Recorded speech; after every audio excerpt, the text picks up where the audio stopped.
Comment peut-on influencer la croissance d'une plante grâce à la musique?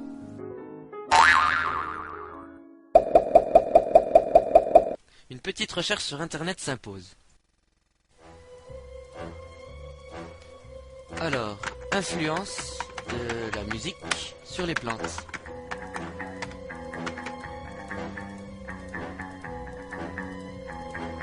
Des agriculteurs des îles du Pacifique, des musiciens en herbe.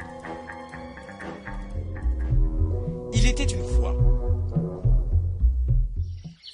Dans les îles du Pacifique, nous raconte l'ethnologue Malinowski, des agriculteurs imitaient le chant des oiseaux dans l'espérance d'influencer la production locale.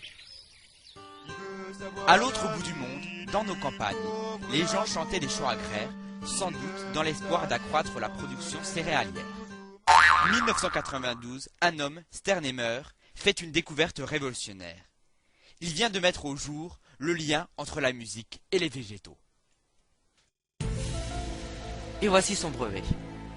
Procédé de régulation épigénétique de la biosynthèse des protéines par résonance d'échelle. Quel programme? Je crois qu'une explication s'impose. Commençons déjà par un petit rappel sur une partie de la synthèse des protéines.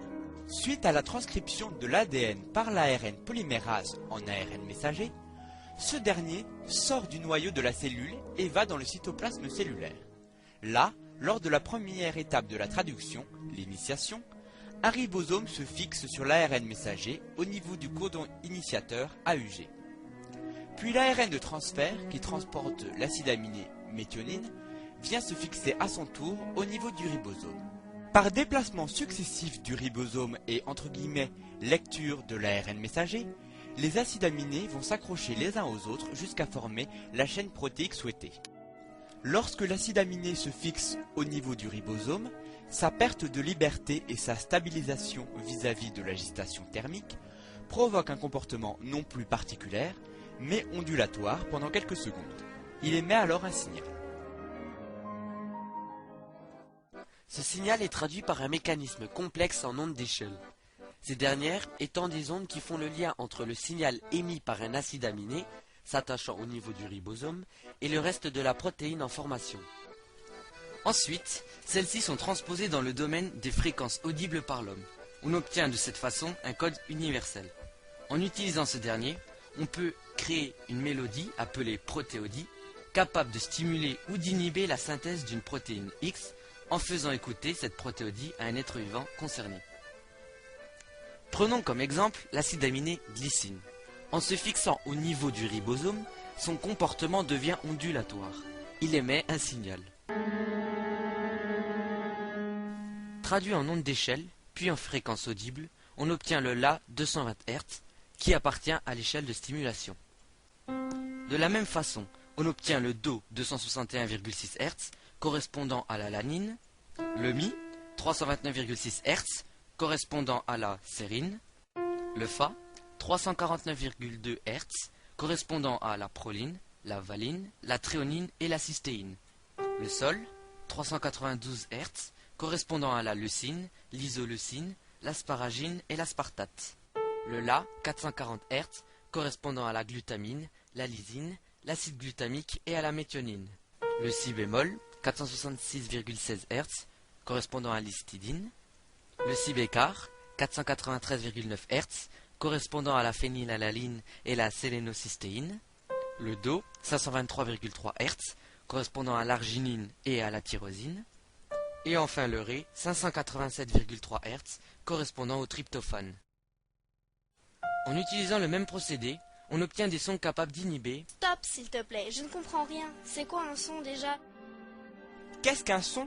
C'est tout simplement une vibration de l'air ou d'un fluide, c'est-à-dire une suite de surpression et de dépression d'un fluide par rapport à une moyenne qui, par exemple, pour l'air, est la pression atmosphérique.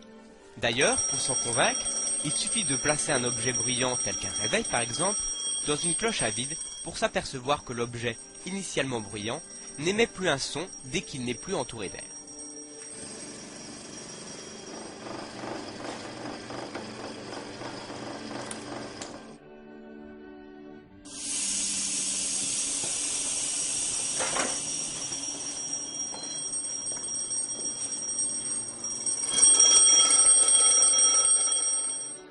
Cela signifie donc qu'à chaque son correspond une onde.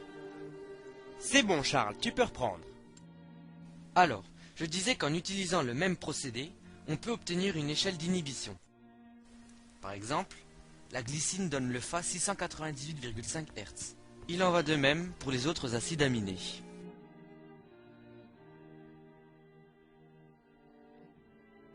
On peut alors se rendre compte que l'échelle d'inhibition a été composée par symétrisation de l'échelle de stimulation autour d'une valeur centrale, le sol 3. En effet, le rapport des fréquences du sol 3 par rapport au La 2 est égal à environ 1,78. On retrouve ce même rapport entre le Fa 4 et le sol 3. On pourrait continuer ainsi à montrer cette symétrisation en comparant les rapports de fréquences des notes suivantes. On peut observer que le sol est à la fois une note inhibante et stimulante, ce qui signifie donc que l'important n'est pas la note en elle-même, mais plutôt la suite de notes. Mais cette explication nous fait nous poser quelques petites questions. Est-ce que le procédé de M. Sternheimer fonctionne réellement?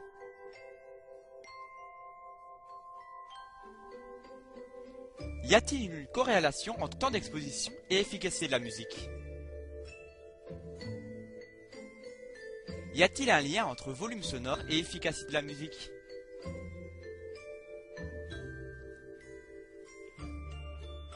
Le tempo a-t-il une influence sur l'efficacité de la musique? Pour répondre à ces différentes questions, nous allons réaliser 4 expériences sur des plants de haricots vernin, car ils ont l'avantage d'avoir une croissance rapide. De plus, les échelles ayant été composées par rapport aux acides aminés, constitutifs de toutes les plantes, nous pourrons extrapoler les résultats obtenus à toutes les plantes en général. Mais tout d'abord, le protocole. Les différentes contraintes à respecter sont une même terre de culture, une même taille des pots de culture, une même température, environ 20 degrés Celsius, une même pression, environ 980 hectopascales, un même taux d'humidité, environ 30%, une même exposition à la lumière, une seule plante par pot. Les plantes au départ doivent avoir une taille identique à plus ou moins 3 mm et doivent être arrosées de la même façon. Pourquoi un protocole aussi pointilleux? Afin que les résultats des expériences soient le plus fiables possible. D'ailleurs, toutes ont été réalisées 4 fois. Pour vérifier que le procédé de M. Sternheimer fonctionne réellement, nous allons tenter de stimuler et d'inhiber la synthèse d'une des protéines responsables de la synthèse d'une hormone de croissance, l'auxine. Pour ce faire, nous avons composé 2 protéodies en utilisant l'échelle d'inhibition et l'échelle de stimulation. Vous pouvez entendre en fond sonore la protéodie stimulant la synthèse d'une protéine responsable de la synthèse de l'auxine chez le haricot vert nain. On peut donc se rendre compte que ceci n'est pas très mélodieux. Mais comment les plantes vont-elles réussir à entendre cette musique? Car jusqu'à présent, il me semble qu'elles n'ont pas d'oreilles. En fait, le son marche comme la lumière. La plante est capable de recevoir les ondes qu'elle est capable d'émettre. Voyez plutôt, comme nous l'avons expliqué tout à l'heure, lors de l'assemblage d'une protéine, l'acide aminé émet un signal. Ce signal est traduit en onde d'échelle, lui-même transcrit en note de musique. Et cette note de musique est faite écouter à la plante. Les cellules de la plante sont donc capables de recevoir ce signal, car elles ont été capables de l'émettre.